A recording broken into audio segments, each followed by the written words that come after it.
शिवाजी महाराजांची कीर्ती बेबाम होती.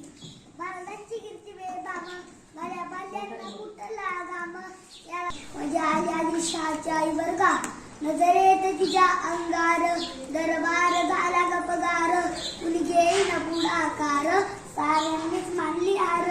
इतक्यात अचानक एक सरदार उठला बोलला आमलाईन शिवाजी को आणि त्यानं विडा उचलला. नाव त्याचा अफजल खान नाव त्याचा अफजल खान तिथं जात सैतान खान बोलला चादी डोकून शुभ आला टाकतो शिरडून. कौतिक झाले दरबाराचे आणि निघाला मोठं त्याचं गोड गळ पायदळ औद पाटलं बकळ अंगी जातीचं बळ पांढरा कापे तळतळ. वाटेत जिल्ह्याची सेना निघाली गावं लुटली देवळं उद्ध्वस्त केली आया बहिणींची आबरू लुटली.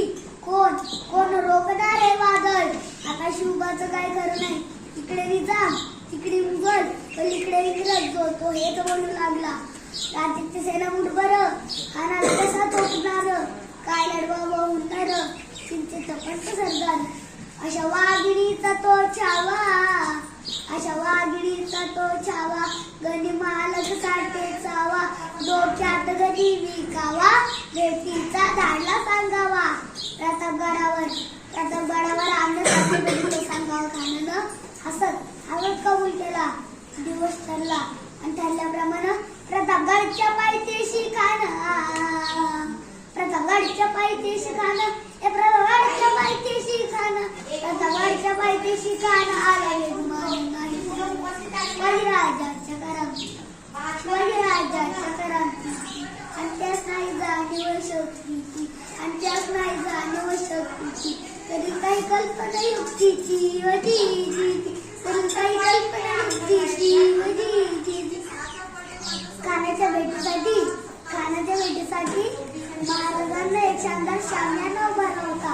भेटीसाठी छान उभारीला नक्षीदार शामियानाला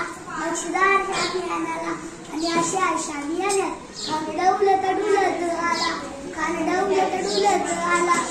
बंडा त्याच्या संगतीला शिवबाच्या संगती मला खानाने महाराजांना आलिंगन दिलं केला. खानाचा मान्याला कटरीचा वार त्याने केला. खर आवाज झाला चिलगत अंगाला खानाचा फुगा गेला आणि अडबडला. इतक्यात महाराजांना पोटामध्ये वाढ कलला टार